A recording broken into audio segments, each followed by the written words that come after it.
Queridos, a paz do Senhor. Maravilha. Eu quero iniciar pedindo que você abra a sua Bíblia na carta de Paulo aos Romanos. Vamos lá. Carta de Paulo aos Romanos. E você localiza, por gentileza, o capítulo 1. Carta de Paulo aos Romanos, capítulo de número 1. Enquanto você localiza aí o texto bíblico, deixa eu dar uma olhadinha aqui para trás. Uau! Gostaram, gente, da imagem? Olha o Paulo aí passando a espada da palavra. Muito bem. Eu quero louvar a Deus por essa bendita oportunidade de, na noite de hoje, poder participar pela primeira vez do Alicerçados 2023, um ministério, um trabalho que eu, durante muitos anos, acompanhei pela rede social, e hoje Deus me dá a oportunidade de participar aqui com vocês, tendo dois momentos, esse momento e o momento de amanhã, domingo pela manhã, na Escola Bíblica Dominical. Então, quero agradecer ao pastor Ronaldo. Obrigado, pastor Ronaldo, por ter lembrado do meu nome, por ter me feito convite, ao pastor Edivanei, que mora bem próximo a mim. Obrigado também pelo convite, pela honra, pela oportunidade de integrar esse time seleto de mestres e de ensinadores da Palavra de Deus. Quero também louvar a Deus pela vida do pastor Edilton Ângelo, que é uma pessoa que eu sempre tive um carinho, uma admiração muito grande, e Deus me deu a oportunidade de manter um tempo de comunhão, um tempo de mesa, um tempo de bate-papo. Deus abençoe o senhor, pastor, sua vida, sua casa, sua família e seu ministério. É claro, nós não podemos deixar de agradecer ao pastor Silas, que de certa forma franqueia essa oportunidade para que eu possa estar aqui, tá bom? Como é a primeira vez que eu estou ministrando aqui, eu costumo me apresentar, né, pela primeira vez. Então, para quem não me conhece, eu me chamo Douglas do Carmo, sou pastor auxiliar na Assembleia de Deus em Bom Sucesso, aqui pertinho do lado. Tenho pastor, o nome do meu pastor chama-se Jaime Soares da Silva. Sempre trago um abraço à nossa igreja, um abraço do meu pastor. Sou casado com a Patrícia, queria que ela se colocasse de pé, hoje ela está aqui comigo, me acompanhando, intercedendo por mim. Você pode dar um aplauso a Jesus pela vida da minha esposa? Obrigado, minha esposa. Pode se assentar. Com ela nós temos 2 filhos, o Estevão, de 6 anos, e a Noemi, que caminha para 3 anos. Eu sou professor de teologia, me ocupo com teologia, gosto de pregar, sou professor de escola bíblica dominical também, e agora eu vou tentar fazer uma apresentação para vocês dentro daquilo que eu me ocupo fazendo há bastante tempo, misturando Bíblia, teologia, vida cristã, e nós vamos falar então sobre o tema que me foi proposto, que é um fortalecimento espiritual dentro de uma perspectiva, digamos assim, tridimensional. Eu preparei para vocês com muito carinho essa projeção. Deixa eu ver aqui se está tudo no esquema aqui para poder passar, ok. Preparei para vocês aqui com muito carinho essa projeção, espero que você goste. Se você de repente gostar e quiser essa projeção, vou passar a projeção para o pastor Ronaldo, para o pastor Edvanei, e aí ele vai tentar de certa maneira aí viabilizar a projeção para que vocês possam ter acesso, tá bom? Se não gostar, não fui eu que fiz. Se gostar, fui eu. Se não gostar, não fui eu que fiz, tá certo? Vamos lá, então, eu vou começar lendo um texto bíblico, Romanos, capítulo de número 1 e o versículo de número 9. Se você achou, diga, eu achei. É dito assim, porque Deus, a quem sirvo em meu espírito, no evangelho de seu Filho, me é testemunha de como incessantemente faço menção de vós. Deus, a quem sirvo em meu espírito. Deus, a quem sirvo em meu espírito, me é testemunha de como incessantemente faço menção de vós. Só até aí, queria agora que você prestasse atenção nessa projeção. Eu estou acompanhando aqui pelo meu celular, você consegue acompanhar aqui pela projeção, então eu vou ler, vou fazer umas colocações no momento introdutório e depois a gente vai discorrer normalmente, tá certo? Peço a sua atenção para que a gente possa então construir juntos esse entendimento que, a meu ver, é muito importante e relevante para esse atual momento que nós vivemos enquanto Igreja de Jesus. Bom, vamos lá. A minha apresentação, eu tenho 5 pontos. Então, tem 5 pontos para a gente poder tratar aqui nessa apresentação. A primeira, esta apresentação consiste em mostrar... desculpa, antes de ler. Presta atenção, por gentileza, no que eu sempre coloco tarjado. Então, coloco tarjado em vermelho ou preto, em negrito, sublinhado, que são questões assim que nós vamos dar uma atenção maior, tá certo? Então, voltando lá. Esta apresentação consiste em mostrar uma reviravolta na teologia na segunda metade do século XX na Europa Central e o esquecimento desse pressuposto nas igrejas pentecostais brasileiras do século XXI. Então, não revelei, só mencionei que a gente viveu um boom muito interessante, por assim dizer, nas igrejas da Europa Central, mas na América Latina ela tomou um caminho um tanto pouco diferente e que afetou a nossa tradição pentecostal brasileira, tá certo? Ponto 2, nós vamos conhecer um dos principais teólogos que trouxe essa, abre aspas, nova abordagem do papel do Espírito Santo em diálogo com a antropologia pós-moderna, tá? Eu sou meio igual o Chapolin, tá? Todos os meus movimentos são friamente calculados. Então, assim, eu vou explicar depois, tá certo? Então, assim, estou lendo, usando os termos técnicos, mas depois eu vou explicar, tá certo? Então, vamos conhecer um principal teólogo que, a meu ver, a gente pode se apoiar numa fala dele, tá certo? E podemos considerar importante o papel do Espírito na antropologia, e não somente na eclesiologia. Mas eu vou explicar tudo direitinho, tá bom? Vamos lá. E aí sim, eu começo então a ministrar. Tenho parte 1 e parte 2. Parte 1, vamos entender a dinâmica do Espírito Santo no espírito humano, ok? Vamos observar aí qual é a relação do primeiro contato e do preenchimento do Espírito Santo no espírito humano. Nós vamos observar isso. E o ponto de número 4, a gente vai mostrar como o Espírito Santo é o Deus gerador de qualidade de vida e que essa mesma qualidade de vida se realiza, abre aspas, no Espírito.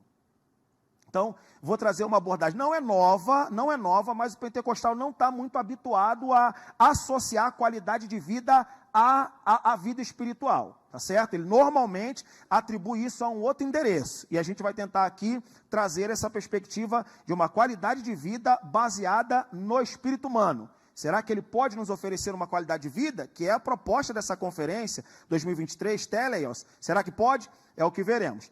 E, por fim, o último ponto, a gente vai destacar apenas uma aplicação. Apenas uma aplicação. Então, depois de tudo isso que eu vou explicar aqui, ponto 1, 2, 3 e 4, uma única aplicação para a nossa vida cristã atual, para a gente ir embora feliz e ciente que Deus quer, ou essa implicação vai exigir de você um posicionamento novo, reformador, que você possa, de certa maneira, reformular toda a sua vida cristã e começar a atribuir de verdade aquilo que tem valor.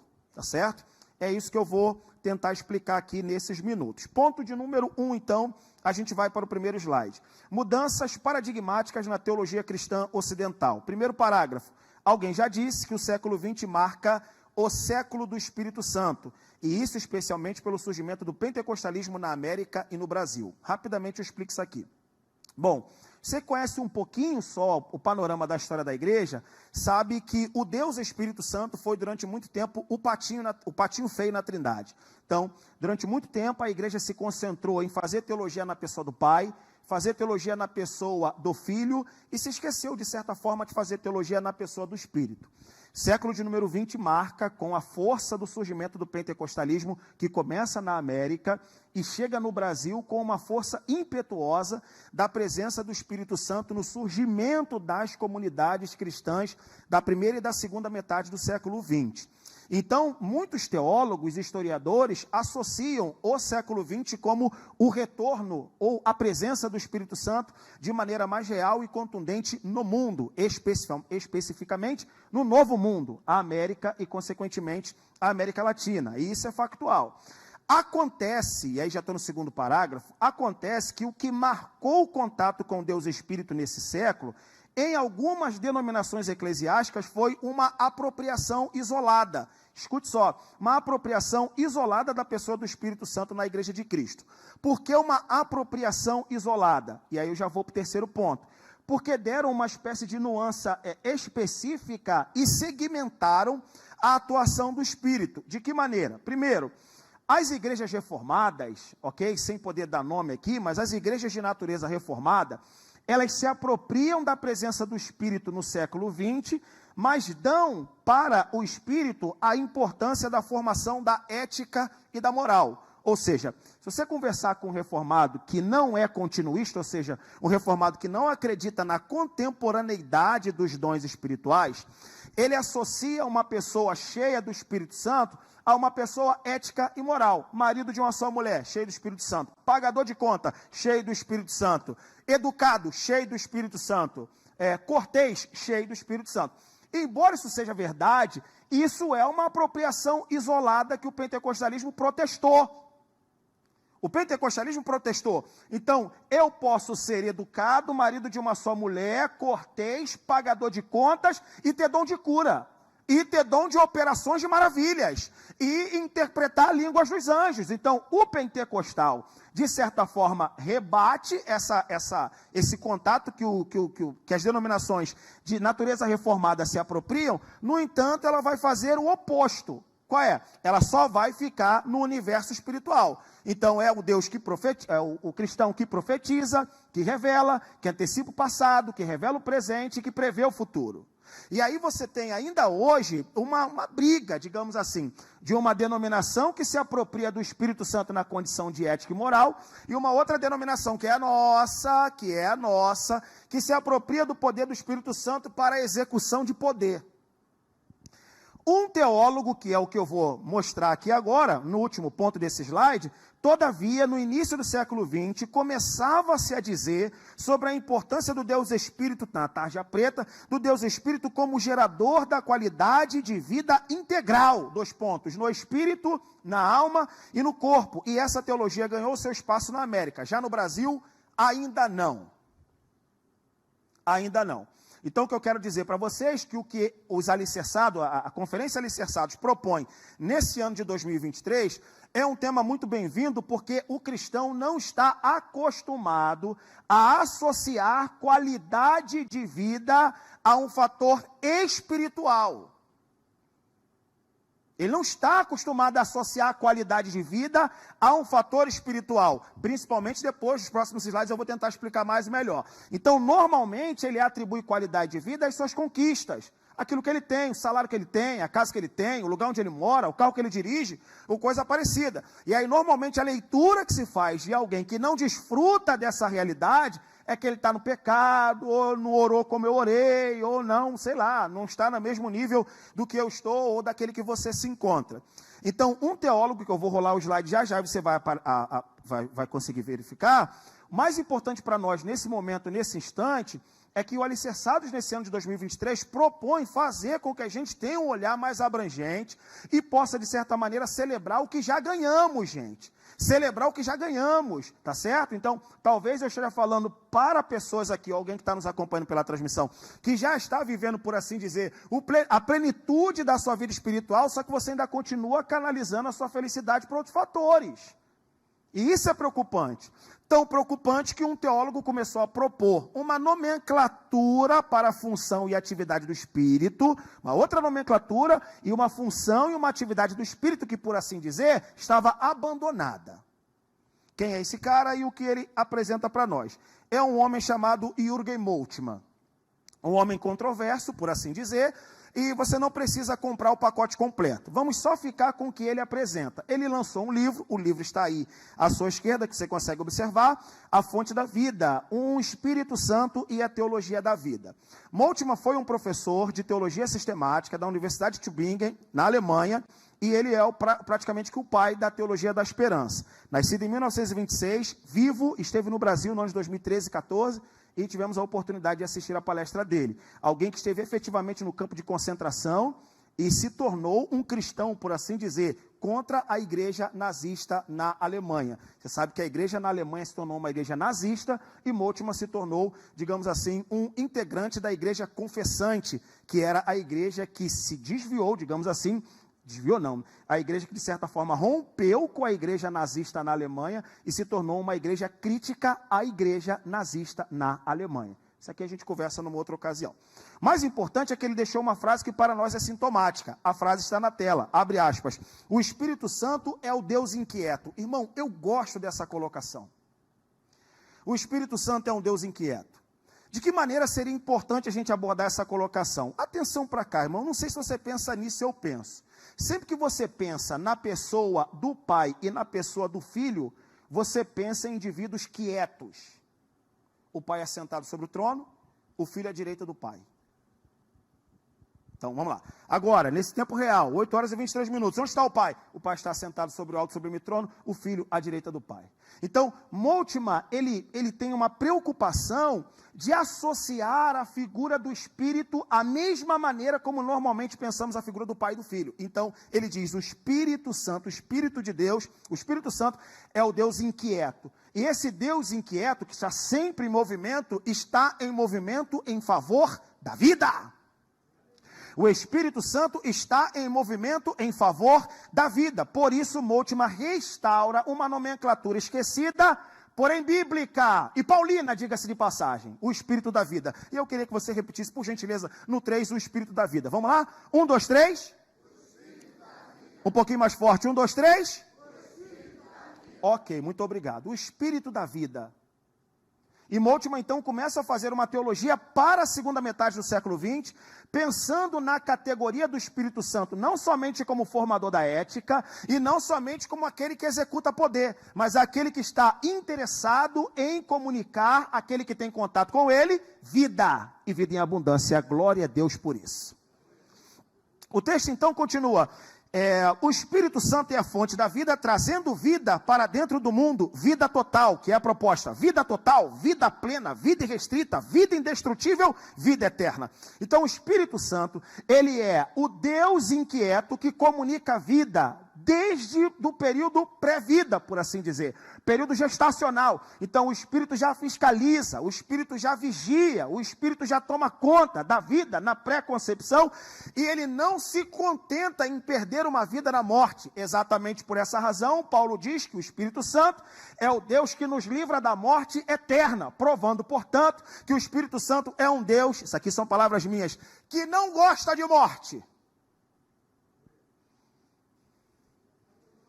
O Espírito Santo é um Deus que não gosta de morte. Tanto isso é verdade, que o Paulo vai dizer para nós, no capítulo 6 da carta aos Romanos, depois eu vou colocar aqui, que esse Espírito que ressuscitou o Senhor Jesus, também nos ressuscitará por Jesus, porque o Espírito não gosta de morte. Por isso que ele já está fiscalizando a nossa vida. Antes da gente nascer, irmão, antes, quando a gente ainda era um embrião, o Espírito estava lá, estava olhando, estava fiscalizando, estava tomando conta, estava fazendo com que o feto vingasse, gerasse, cuidasse na nossa morte. Quando seria o fim da gente, o Espírito nos dá a permissão de viver a experiência da ressurreição.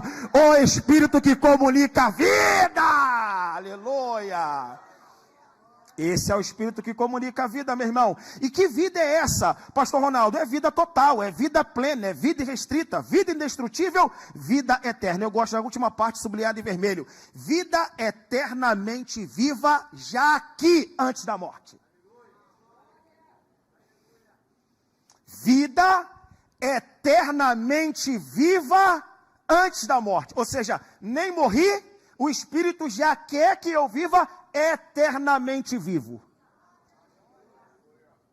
Moltmann traz esse tipo de compreensão de teologia. Então, é aqui que eu queria me apropriar, dessa categoria que não é do Moltmann. Moltmann se aproximou, a categoria de Paulo. A categoria de Paulo, a gente vai ver isso aqui já, como é que Paulo trata a questão. Vamos lá. Então, vamos para o ponto de número 3. E aí eu trouxe o texto aqui para vocês, que vocês observam aí o apóstolo Paulo, abre aspas, pois Deus, a quem sirvo no meu espírito.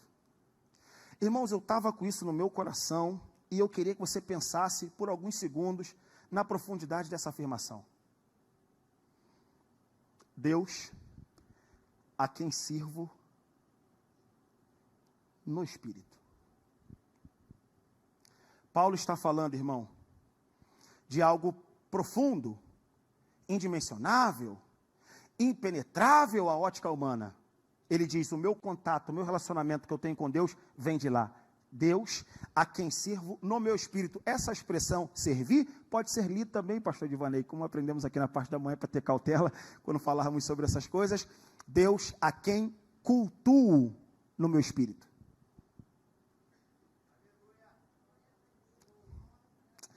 Onde Paulo nos critica? Paulo nos critica aqui no culto sensorial.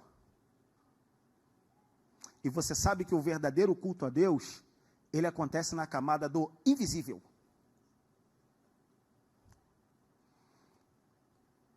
E Deus era chato com isso. Permitir que qualquer ideal configurasse um ponto de contato entre o homem e Deus. Deus é chato com isso.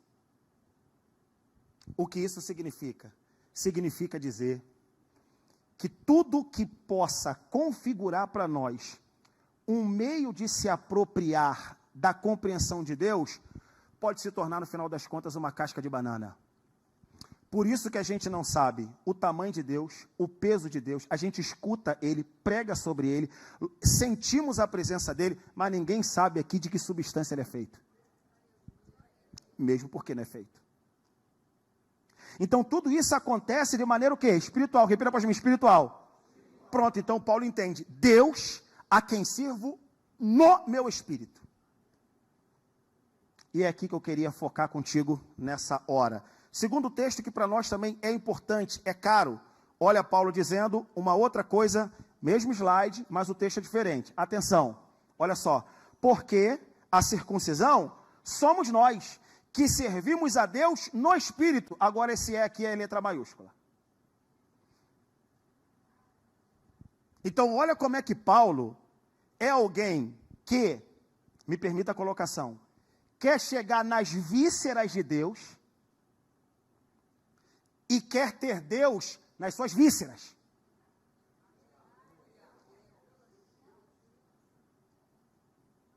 Paulo sabe que o núcleo onde Deus deseja chegar, atingir e exercer governo é nas vísceras.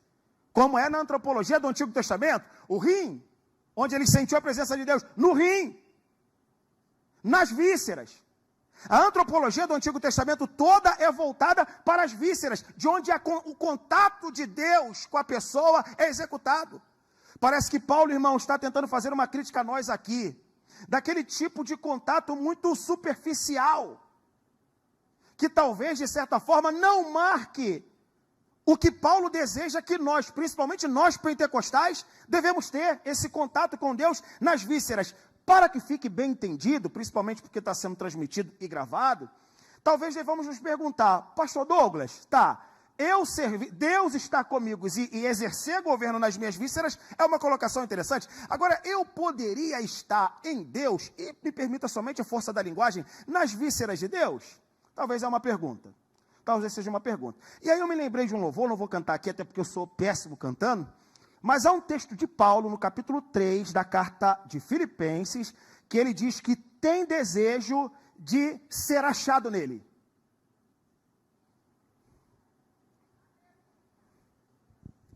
Ser achado nele. Não é ele ser achado em mim. Sou eu sendo achado nele.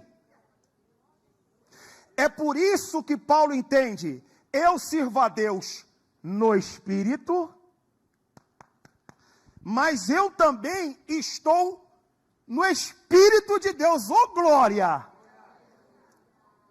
O que significa dizer, irmãos, que Deus quer um contato intenso, profundo, indissolúvel com cada um de nós. Nada de vida cristã superficial, você escutou isso? Nada de vida cristã superficial, nada de vida cristã fabricada e barata, não. Nós vamos mergulhar nas águas profundas do Espírito Santo e vamos encontrar lá Deus na sua pessoa, na sua inteireza, na sua grandeza e na sua benignidade. Você acredita nisso? Diga glória a Deus.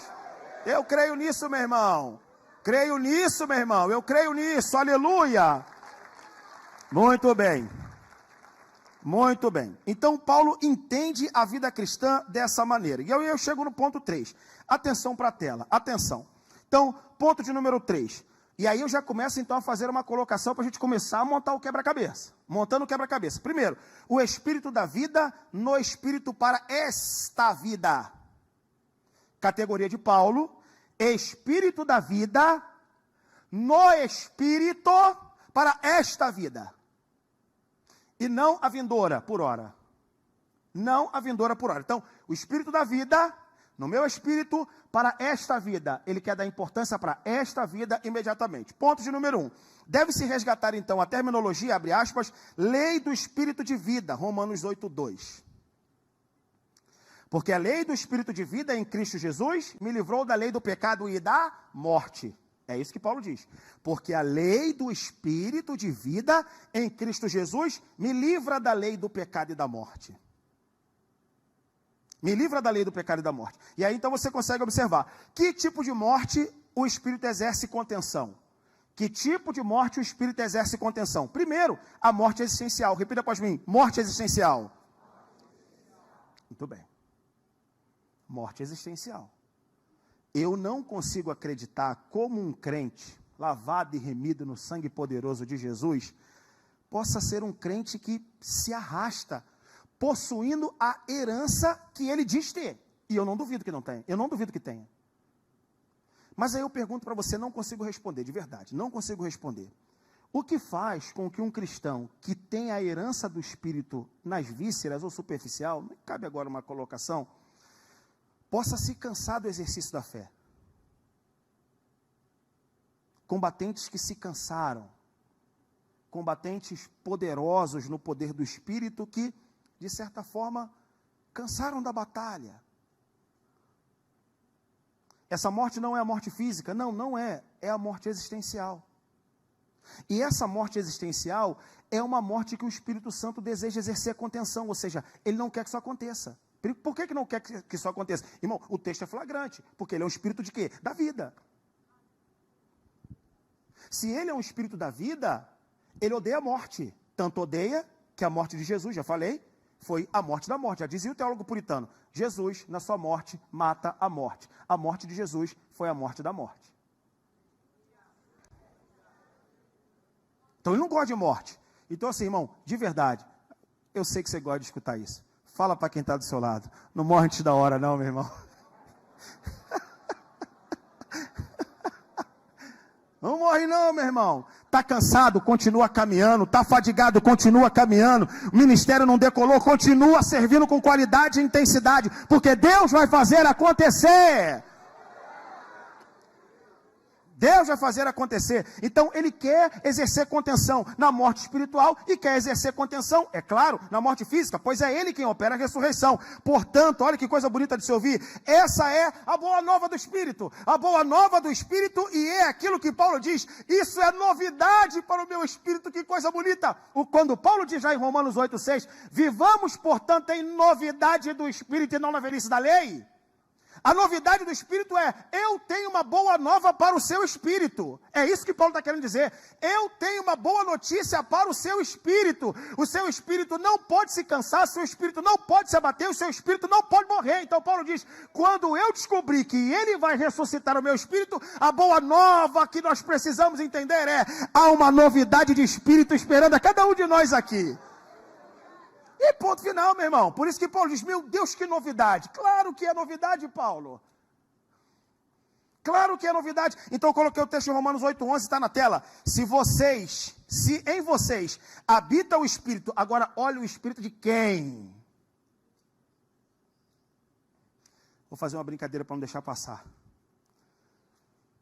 Espero que você acredite bem. Acredite em mim. E não me interprete mal. Mas Jesus não se ressuscitou. Podia? Claro que podia, mas olha para o texto. Se em vocês habita o Espírito daquele que ressuscitou Jesus dentre os mortos, esse mesmo que ressuscitou Cristo dentre os mortos, vivificará também o corpo mortal de vocês. Agora escute isso aqui, não esqueça. Jesus tinha poder para se ressuscitar? Claro que tinha. Claro que ele tinha poder para se ressuscitar, mas deixou isso na conta do espírito que não gosta de morte. Deixou isso na tarefa do espírito que não gosta de morte. Diz, morreu? O espírito daquele que ressuscitou o Senhor Jesus, se tiver contato contigo, tudo que é morto vai viver.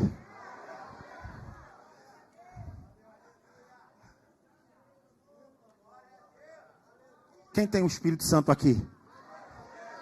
Então vai viver, meu irmão. O ministério vai viver, a casa vai viver, a família vai viver, o ministério vai viver. É só permitir que o Espírito exerça o contato. Tudo que é morto, se o Espírito tiver contato, corpo mortal recebe vida no ato. Por isso que eu quero pedir com muita humildade, irmão, com muita humildade, nós precisamos resgatar a categoria do Espírito da vida.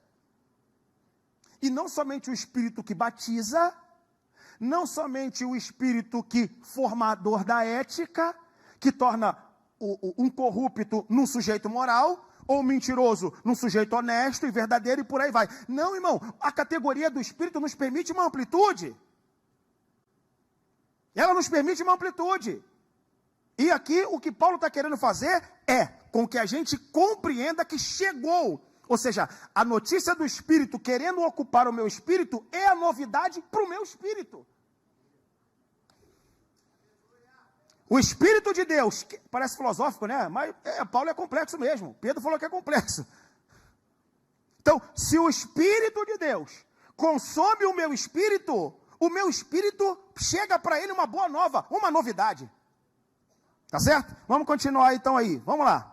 Passando um pouquinho, vamos lá para a parte 1. Infelizmente tinha uma ali, debaixo dessa pomba ali tinha um slide, mas eu acabei colocando na apresentação, perdi, que está no PDF, não no PowerPoint. Vamos lá. O espírito da vida no espírito para esta vida. Atenção, primeiro parágrafo. Parece ser uma exigência de Paulo, que o contato do homem com o espírito se dê inicialmente no espírito humano. No espírito humano. E de lá vai irradiar para a alma, repita após mim assim, para a alma e para o corpo. Ok, obrigado, agora sou eu. Já em Paulo, o espírito pneuma designa, por vezes, a parte superior do homem na sua composição. Atenção para cá. Não tem certeza absoluta, tem quase certeza. Mas aí eu deixo aí para os medalhões. Deixo aí para os medalhões. Ser humano, ele precisa ser integral. Corpo, alma e espírito. O texto de 1 Tessalonicenses 5,23 está mostrando para nós, quando Paulo pede a santidade e uma vida irrepreensível, na mentalidade de alguns comentadores ou comentaristas, Paulo executa uma ordem. E todo o vosso espírito primeiro, alma depois e corpo por último. Então, e todo o vosso espírito, como se fosse o carro-chefe, irradia para a alma e irradia para o corpo. Sejam plenamente irrepreensíveis, que seria uma possível tradução, espírito sem defeito.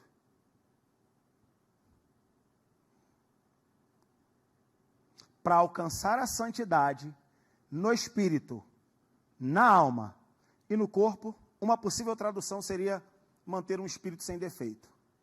Espírito humano, E minúsculo, ok?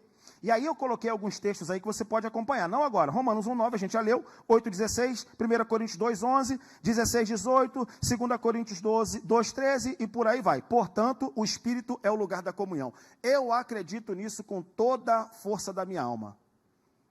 O lugar da comunhão, o lugar do contato e o lugar do exercício do governo, que o Espírito Santo deseja ter contato com você inicialmente, é lá, na divisão da alma e do espírito e das juntas e medulas, em que ninguém consegue absolutamente sondar. Ninguém.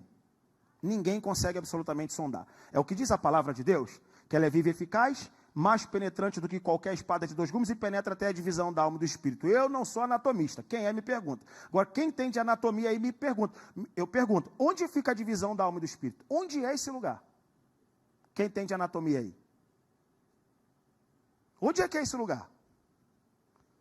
Onde é que é? Bom, diz a Bíblia que a palavra de Deus vai na divisão da alma do espírito, onde ele deixa de possuir uma substância e passa a ocupar outra substância. Onde é que é? Quem entende anatomia aí? Significa dizer, gente, entenda isso com paixão assim. Significa dizer que toda a vida cristã, no exercício dos sentidos, ou seja, daquilo que a gente vê, que você pode me ver, e que eu posso te ver, e a gente observa esse santuário muito bonito, muito belo, muito espaçoso. A vida cristã, ela ocupa o campo do invisível. A vida cristã, ela ocupa o campo do invisível. Por isso que a verdade de Deus vai na divisão da alma e do espírito e lê o sujeito lá. Vamos observar isso agora? Irmão, esse texto que eu vou mostrar para vocês agora é o texto que, para mim, é um dos textos mais profundos da Bíblia Sagrada. E é profundo literalmente. Primeiro, que o texto diz. E segundo, porque a interpretação é legal. Agora, atenção para a tela. Você consegue observar uma bola maior? Ou seja, abaixo ou por detrás dessa bolinha que o Espírito Santo exerce contato, estaria ali uma maior escrita Espírito. Então, você tem Espírito, alma menor, mais corpo, anatomia do homem. Tá certo? E nós vamos usar isso para comprovar o texto em 1 Coríntios 2, do 10 ao 13. Então, por cima de uma bola que estaria escrito ali Espírito, vem a pomba do Espírito, que é o núcleo, o lugar da comunhão, onde Deus quer exercer governo. Ok? Conseguiram compreender aí? Pode dizer amém? Amém? Amém? Ok. Então, É exatamente ali que o Espírito Santo faz o contato. Faz o contato, carimba, chancela e se torna propriedade. Ok? Proprietário. Se tornando, portanto, proprietário, vai começar a irradiar. A alma dele, que é o núcleo das emoções, vai sentir e o seu corpo naturalmente também vai, tá? Irmãs, aquele assunto delicado, né? Aquele assunto delicado, aquele cuidado com o corpo que o varão precisa ter, mas para não perder a decência, o cuidado do corpo que a mulher também precisa ter, mas não pode perder a decência, aquela coisa toda. Então, é o Espírito Santo que está mexendo tudo isso, constrangendo e formando tudo isso a seu caráter, ok? É dessa forma que Paulo, pelo menos, compreende. Portanto, o Espírito Santo tem interesse em ocupar esse espírito aí e irradiar para a parte integral, portanto, do ser humano. Tá? Vou provar isso aqui usando esse texto. Irmãos, se você nunca prestou atenção nesse texto, pelo amor de Deus, é um texto que merece lágrimas. É um texto que merece lágrimas. Mas Deus nos revelou pelo seu Espírito. Olha o que está em amarelo. Porque o Espírito penetra todas as coisas, ainda as profundezas de Deus.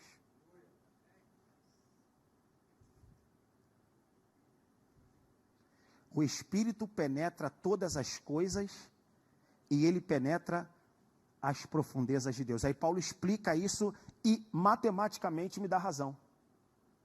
Matematicamente me dá razão. Olha Paulo dizendo, o Espírito penetra todas as coisas, ainda as profundezas de Deus, vírgula. Qual dos homens sabe mais as coisas do homem, senão o espírito do homem que nele está? Olha para cá. Você está me vendo hoje pela primeira vez. E quem é psicólogo sabe disso tecnicamente. Eu consigo forjar um personagem e permitir que você conheça só o que eu quero que você conheça. Só que o eu, de verdade, ou eu te revelo, ou te oculto, e o que você terá de mim é o meu eu de verdade para você. Se me pedir para repetir, eu não consigo. Mas entenderam? Amém, amém irmão? Amém? Amém? Não consigo repetir, ok? Então, se eu não quiser ser de verdade, para você, será o eu de verdade. Agora, quem é o eu de verdade verdadeira? Me desculpa o pleonasmo. O que o meu espírito diz. Atenção. Qual dos homens sabe mais as coisas do homem, senão o espírito do homem que nele está? Agora olha como é que Paulo dá uma lambada na gente. Assim também, alicerçados. Ninguém sabe mais as coisas de Deus, senão o Espírito de Deus. Olha que legal. Quem sabe mais as coisas do homem, senão o Espírito do homem que nele está? Ninguém. Eu sei o que minha esposa, se eu quiser que minha esposa saiba. E ela está aqui do meu lado. Minha mãe está aqui, minha irmã está aqui. Se eu quiser que eles saibam, eles vão saber. E o que eu não quiser, eles não vão saber. Então, o meu espírito é a minha caixa preta, é o meu baú.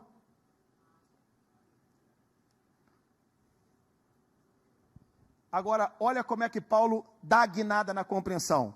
Olha o texto, irmão. Qual dos homens sabe mais as coisas do homem, senão o espírito do homem que nele está? Assim também ninguém sabe mais as coisas de Deus, senão o Espírito de Deus. O texto continua, não está aqui. Mas aí Paulo diz assim, mas nós não recebemos o Espírito do mundo, mas o Espírito que provém de Deus, para que pudéssemos conhecer o que nos é dado gratuitamente por Deus, as quais também falamos, não com palavras da sabedoria humana, mas com aquelas que o Espírito Santo ensina, compartilhando coisas espirituais para quem é espiritual. Eu vou traduzir agora. Sabe o que Paulo está querendo dizer?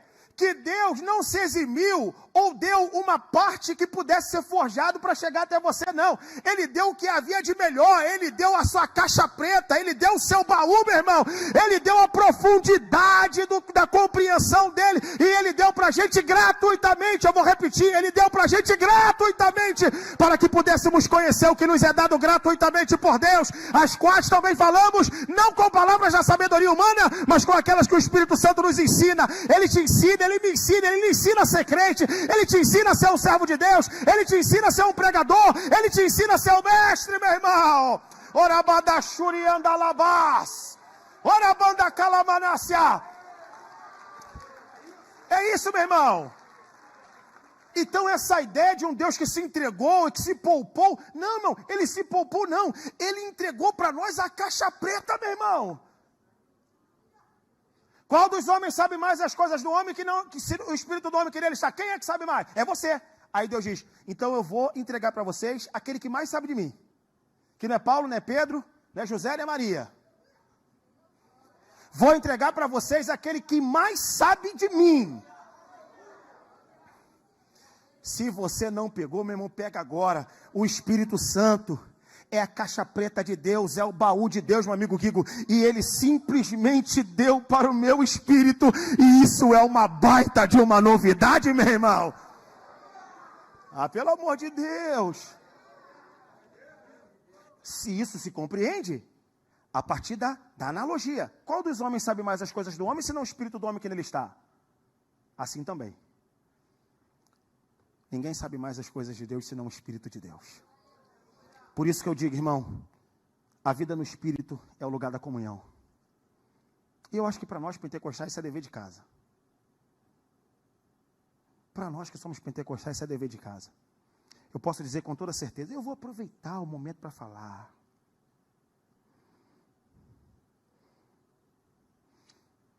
Ser pentecostal não é apenas uma decisão fruto de um ambiente em que você teve contato inicialmente. Pelo menos para mim. Ser pentecostal é uma decisão intelectual. Eu não sou pentecostal porque a Assembleia de Deus me acolheu. Eu sou pentecostal porque muitas denominações cultivam o espírito na categoria da memória. E nós, pentecostais, cultivamos o espírito na categoria da presença. As igrejas que creem no espírito, creem na memória. E outras igrejas que creem no espírito, na presença. Interage, culto é imprevisível, pode acontecer o que pode nem terminar o culto, que o arrebatamento da igreja pode chegar. Qualquer momento, coisas imprevisíveis podem acontecer. Os discípulos estavam lá, irmão, orando, e diz o texto, de repente, veio do céu um som, um vento, veemente e impetuoso. Chega naquele lugar, invade tudo e começa a língua repartida como de fogo, e plá, plá, plá, plá, plá, plá, plá, e o resto é culto de Assembleia de Deus. Quem entende, diga amém. Então perceba, irmão, em nome de Jesus, que o Espírito Santo, ele não é, digamos assim, um Deus poupado. É o baú de Deus. É a caixa preta de Deus. Eu gosto daquele texto de Paulo. Paulo faz uma série de perguntas retóricas. Ó profundidade da riqueza, tanto da sabedoria como da ciência de Deus. Quão insondáveis são os seus juízos e quão inescrutáveis os seus caminhos. Aí começa as perguntas. Quem compreendeu a mente do Senhor? Segundo, quem foi seu conselheiro? Terceiro, quem lhe deu primeiro a ele para que ele seja recompensado? Paulo não tem resposta. Como ele não tem resposta, ele adora. Porque dele, por ele e para ele são todas as coisas. Glória, pois, a ele eternamente. Amém. Ponto. Não consigo responder. Agora, o que é coisa legal? É que o texto bíblico diz para nós, texto que nós já lemos, que ele, o Deus, o Espírito é o Deus que penetra. Irmão, eu queria que você pensasse mais um segundo. Como deve ser penetrar nas profundezas de Deus? Irmão, isso só pode ser entendido poeticamente, porque a razão não chega. Só dá para compreender isso poeticamente, porque a razão não chega. Deus, só de nome, já é profundo. Imagine a profundidade da profundidade, que é tão profundo, que eu já morri afogado. Aí ele diz, ó profundidade da riqueza, tanto da sabedoria como da ciência de Deus. Quão insondáveis os seus desígnios, quão insondáveis são os seus caminhos. Quem compreendeu a mente do Senhor? Quem pode dar conselho a ele? Quem dá primeiro a ele para que ele deva, fique devendo?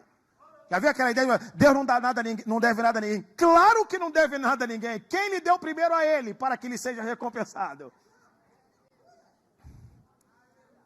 Quem lhe deu primeiro a ele? Ok? Vamos lá então, caminhando para encerrar. Bom, parte 2. Muito bem. A vida no Espírito como qualidade de vida. Agora eu coloquei aí a imagem do nosso Senhor. É lógico que ela é apenas uma imagem ilustrativa. A atividade física e o cuidado emocional no século XXI são indispensáveis à saúde integral, ninguém nega isso. Durante muito tempo se afirmou que o ser humano era partido em apenas 3 áreas, biológica, psíquica e social. O século XXI, no entanto, já adicionou a 4ª parte, a área espiritual. Quem é médico sabe disso, quem é terapeuta sabe disso, quem é enfermeiro sabe disso, quem trabalha em ambulatório sabe disso. Existe hoje uma série de artifícios, uma série de técnicas que tentam, de certa forma, amenizar a dor do sujeito. Então, hoje, eu li, inclusive, revistas acadêmicas falando sobre espiritualidade no século XXI. E a espiritualidade no século XXI é incentivado, inclusive, por ateus e agnósticos. Ateus e agnósticos que não acreditam em espiritualidade entendem que isso, de certa forma, é salutar para essa vida e essa cabeça de doido que a gente está enfrentando hoje. Tá? Quem é psiquiatra, psicólogo, sabe muito bem disso, eu não domino essa área. Tá bom? E aí, o parágrafo que nos é importante. Em se tratando da Assembleia de Deus, nos dias de hoje, ainda se estimula a prática da religião, ou a prática religiosa, mediante o sofrimento. Meu Deus, agora o bicho pega. Ou seja, o que rouba a felicidade e o prazer em uma religião, e os pentecostais têm dificuldade de lidar com o tema. Escute isso aqui, rapidinho. Escute isso aqui. Parte tarjada preta. Todavia, há indícios que Jesus, em seu primeiro milagre, e aqui eu vou encerrar, tratou de prevenir que a religião cristã, em seu estágio incipiente, que carrega esse estigma de religião do sofrimento. Eu vou explicar isso aqui. Religião do sofrimento. Quem é mais antigo aí de Assembleia de Deus sabe que a Assembleia de Deus, se não tivesse acontecendo, o pastor Dilson também sabe disso, se não tivesse acontecendo algum problema, pastor, estou preocupado. Por quê? Não está acontecendo nada na minha vida. Já reparou? Reparou? Ou seja, a pessoa fala assim, pastor, estou muito preocupado, põe a mão aqui na minha cabeça e ora por mim. Por quê, minha irmã? Porque está tudo bem. Está tudo bem. Não, pastor, está tudo bem e eu estou preocupado porque o diabo deve estar aprontando uma. Você conhece crente assim? Levanta a mão para ver. Está falando de você mesmo, né? Irmão, eu conheço gente que desconfia da bênção. Ele desconfia do milagre. Chegou um milagre na minha vida. Meu Deus, isso vem de Deus, vem do capeta, é um laço, é uma armadilha, é uma casca de banana, é o quê? Agora, quando ele está na prova, já reparou? O carro bateu, ele, pastor, é Deus que está trabalhando para me dar algo melhor. Ele consegue fazer uma teologia no sofrimento, meu irmão, que o sofrimento para ele é benção, que quando acaba o sofrimento para ele, ele pensa assim, pastor, está acontecendo alguma coisa. Por quê? Porque todo mundo pegou Covid e eu não peguei. Ao invés do sujeito dar glória a Deus, ele acha que vai vir uma bomba e que vai pagar a conta toda daquilo que está acumulado, meu irmão. Não, isso aqui tem localização histórica, meu irmão. Isso aqui tem localização histórica. A teologia do sofrimento, ela está na víscera da Assembleia de Deus. Aí você vai falar com alguém, pastor, eu estou na prova. Não, meu irmão, é isso aí. Porque por muitas provações nos importa entrar no reino dos céus, disse Paulo.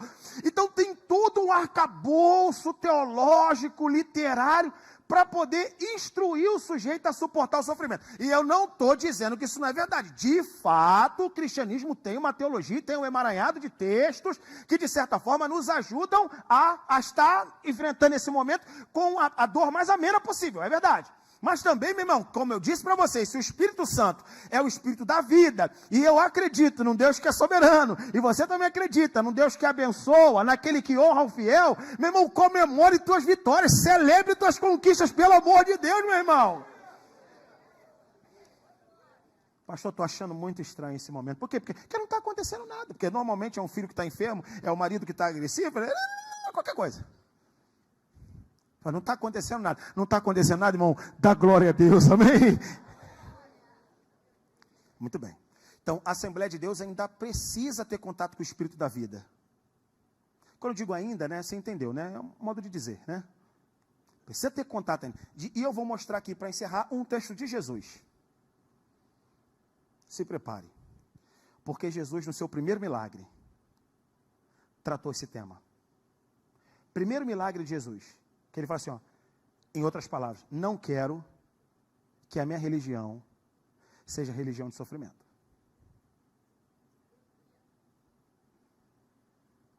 Primeiro milagre de Jesus. Vamos conferir? Agora. Atenção.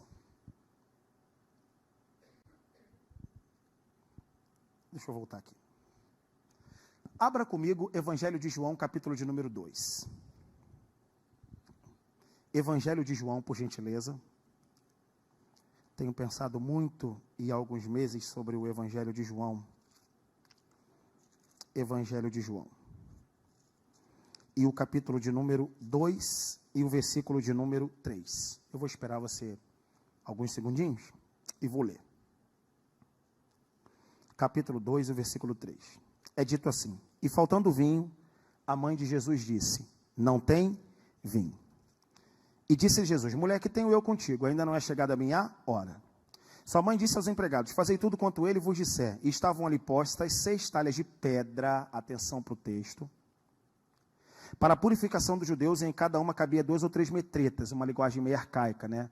Então, quase 600 litros no total. Disse-lhe Jesus: enchei de água essas talhas, e encheram-nas até em cima. Disse-lhe Jesus: tirai a água e levai agora ao mestre-sala. E levaram. E logo que o mestre-sala provou a água feita em vinho, não sabendo ele de onde viera, se bem que eu sabia os empregados que tinham tirado a água, chamou o mestre-sala ao esposo. Disse: todo homem põe primeiro o vinho bom, e quando já tem bebido bem, então põe o inferior. Mas tu guardaste até agora o bom vinho. Jesus principiou assim os seus sinais em Caná da Galileia, manifestou a sua glória e os seus discípulos creram nele. Não vai dar tempo aqui para a gente poder discorrer de maneira mais sistemática, então fiz o trabalho aqui para vocês. Vamos lá. Atenção aqui para a tela. Antes disso, não vai dar.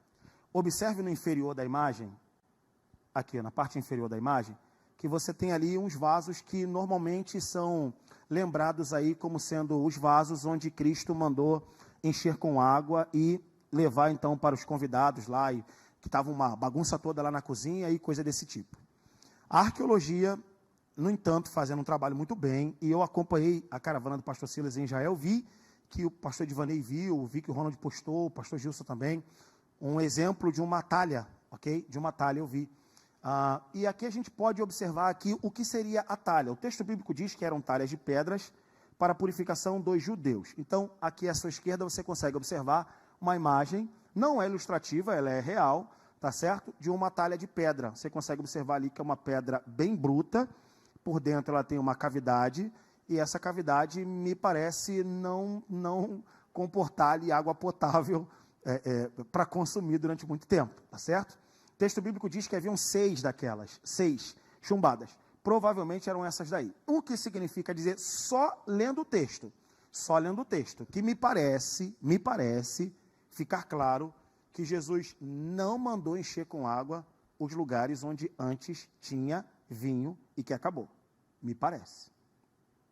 Atenção para lá que eu coloquei aqui 5 verdades. O primeiro, o texto não diz que as talhas antes estavam cheias de vinho, que fora consumida até acabar e a notícia chegar até Jesus. Então, ou seja, não é possível falar a partir do texto, assim, olha, Senhor, esse lugar aqui, esse copo aqui, estava cheio de vinho, acabou, coloca agora. O texto bíblico não diz que o lugar que Jesus manda encher com água era o lugar onde antes tinha vinho. Não diz isso. Isso é intuição particular. Depois você observa o texto. Segundo ponto, o texto não diz que as talhas eram garrafas, eram pedras que refratavam águas para limpar impurezas rituais prescritas na lei de Moisés. É o que o texto bíblico diz. O texto bíblico vai dizer para nós: estavam ali postas 6 talhas de pedra, vírgula, para a purificação dos judeus. Para a purificação dos judeus. Não estava escrito assim, não está dizendo assim, estavam ali postas 6 talhas de pedra que antes tinha a bebida do casamento. Estavam ali postas 6 talhas de pedra para a purificação dos judeus. Observe o ponto 3. Observe que Jesus mandou que enchesse até em cima, João 2,7. Enche até em cima. E aí a parte em vermelho. Lembre-se que o vinho é, na Bíblia Sagrada, símbolo do prazer e da alegria.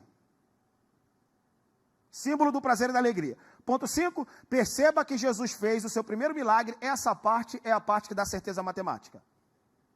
Pensando nos discípulos. Em nenhum momento ele fez o milagre pensando em Maria, nem nos convidados, nem no noivo, nem na noiva. Jesus manifestou assim a sua glória, vírgula, e os seus discípulos creram nele. Caramba! O que significa dizer que o maior interessado, pelo menos é o que diz o texto, maior interessado em observar tudo aquilo que foi observado, na mentalidade de Jesus, não era nem Maria, nem o convidado, nem o noivo, nem a noiva, nem o pessoal que estava na cozinha. E os seus discípulos creram nele. Não é dito, a noiva creu nele, ou o noivo creu nele, ou os garçons creram nele. Não está escrito lá, não. Seus discípulos creram nele. Então escute e acredite se quiser. Toda aquela questão relacionada ao casamento de Jesus tem por viés principal dar uma lição, sabe em quem? Nos discípulos. E a lição vem agora. Qual é a lição? Muito bem. É o primeiro milagre de Jesus.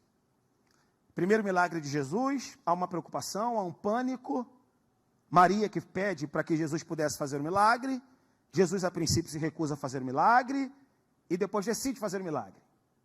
Só que ele manda encher as talhas de pedra para a purificação dos judeus até em cima. Então, o que seriam essas talhas de pedra? Como eu já disse aqui, está escrito. Era o lugar em que as pessoas pegavam os recipientes para poder se limpar, para poder se purificar. E o judeu fazia isso, segundo Marcos capítulo 7, várias vezes por dia. Não se sabe se aquilo ali está vazio porque foi praticado e acabou, ou se estava abandonado. Me parece pelo texto que estava abandonado, pastor Dito, que o texto diz assim, ó, estavam ali postas 6 talhas de pedra para a purificação do judeu. Me parece que estava ali, digamos assim, ó, vocês não praticam isso aqui? Aí Jesus fala assim, ó, ei, vocês, enche lá. Ih, rapaz, enche aquilo lá, mas senhor, a garrafa está aqui, enche lá. Senhor, vai dar BO isso. Vai dar problema. Quer que eu faça um milagre? Enche lá. Senhor, a garrafa está aqui, lá. Tudo bem, enche. Agora olha o detalhe, enche até em cima. Quando ele enche, estão ali os vasos não, as talhas em que era praticada o rito, a religião e a prática da limpeza corporal. Jesus, a coisa se transforma em vinho transbordante, pega e dá para o sujeito. O sujeito pega, bebe, uau, melhor do que o primeiro. Aí a lição que fica para os discípulos, está vendo aí? Como é que eu pego um instrumento de prática religiosa não observado e transbordo de alegria? O que Jesus está dando de lição? Ele está observando que as talhas estavam ali largadas e recordavam o judeu a prática cerimonial da lei. Jesus diz, enche isso até em cima, porque daqui para frente, a religião que traz o peso, a obrigação e a dor, vai transbordar de vinho de alegria.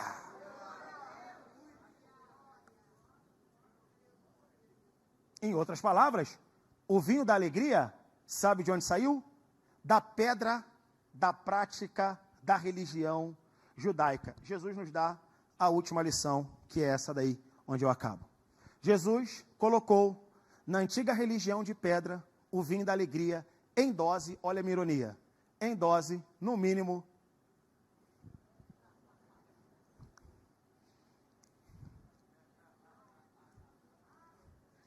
Jesus pega a pedra, enche de vinho numa dose, no mínimo o quê? Atenção, lembra do texto? Coloca até em cima. Que eu quero mostrar para eles. Que ou me serve transbordando de alegria, ou vai viver feito uma pedra inutilizada. Então Jesus está fazendo o seguinte, em dose no mínimo transbordante, rente as talhas, para que os discípulos soubessem que em Cristo a alegria sempre virá antes do serviço. Você pode repetir isso comigo? A alegria sempre virá antes do serviço. Encerro dizendo, Jesus está começando o ministério e vai treinar os discípulos. Antes que eles se tornem, sei lá, murmuradores, cientes das sequências que iam passar, Jesus diz, observe que eu estou transformando a religião do sofrimento numa religião de alegria. Eu digo para vocês, com toda a honestidade do meu coração, que tudo que eu falei aqui serviu para mim. Por quê? Porque a vida cristã é extenuante. Mas eu não posso atribuir felicidade plena só a conquistas materiais. Eu não posso. Isso é um pecado. Eu não posso fazer isso. Então, que a gente entenda com Paulo, com tudo que foi dito aqui, minimamente, que a razão da nossa felicidade é um contato profundo, intenso, indissolúvel, do Deus que não se poupou, que nos dá sua caixa preta, que nos dá tudo aquilo que de melhor e autorizado tem para pesquisar suas profundezas, dá gratuitamente para você. Se isso não é melhor do que ouro e prata, eu não sei o que é.